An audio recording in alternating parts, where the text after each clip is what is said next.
Welcome back to the deep dive. Today, we're plunging into something really quite fascinating, this intersection of manifestation and truth. We want to explore what it means for, well, the unseen to become visible, especially in a divine context, and how that links up with divine reality itself. Now, our sources for this are pretty unique. We've got specific biblical verses, sometimes from translations like Charles Thompson's Septuagint. Which is a really significant early Greek translation. Right, and the Urim Thummim version too, plus this really intriguing concept of the Urim Thummim itself. Yeah, and a listener's query actually framed it in a specific way, not just an artifact, but a, quote, physical symbol, as well as a locator device to whom the revelation of light was directed. So our mission really is to unpack that definition, see how it might illuminate this active nature of God communicating truth. It's fascinating, isn't it? How the Urim Thummim seems to act as this kind of foundational archetype, bridging the divine and the human, mediating unseen truth, but through something tangible. It sort of embodies divine illumination, a blueprint maybe. Okay, right.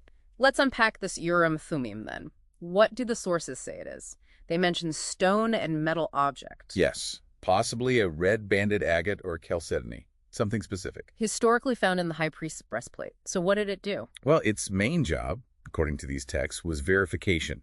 Verifying messages from Elohim. An ancient Hebrew name for God, emphasizing power. Yeah. Exactly. And it did this through a miraculous light. The name itself is revealing. Urim seems linked to photizo, that's Greek for to shine or give light. And Thummim apparently means perfect light. Perfect light, not just any light. Right. And Psalm 119 suggests this light gives understanding to the simple. So it's illumination and comprehension. Complete, unfiltered truth. And here's where it gets really interesting for me. It's not just some dusty relic. The sources talk about it being reestablished in the last days, like a cornerstone of the secret place, a unique link Elohim set up before and is setting up again. That is profound. It suggests it's more than history. It's a blueprint for maybe how divine communication gets restored or made accessible again, perhaps on a really personal level, especially in important times. It acts as a model, showing that divine truth isn't static. It's actively directed, revealed for specific reasons, which kind of begs the question for us, doesn't it? How does truth manifest in our lives across different areas? Well, looking at the verses our sources highlight, you see a whole spectrum of manifestation. It's pretty broad. For instance, you get the absence of it. Jude 1.19 talks about those who are sensual, having not the spirit, lacking that spiritual connection. Or the lack of manifestation. But then you flip to, say, Joel 2.22.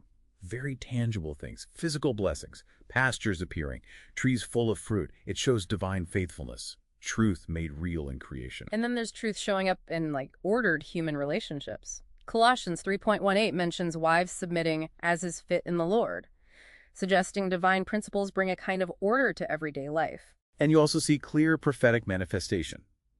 Remember Agabus in Acts.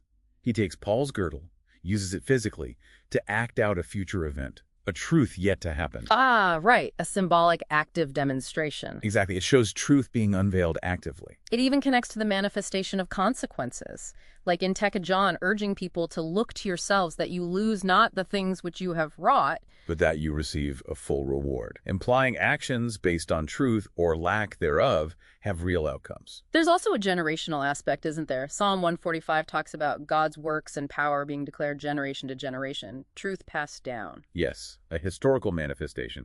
And finally, maybe the deepest kind, internal transformation.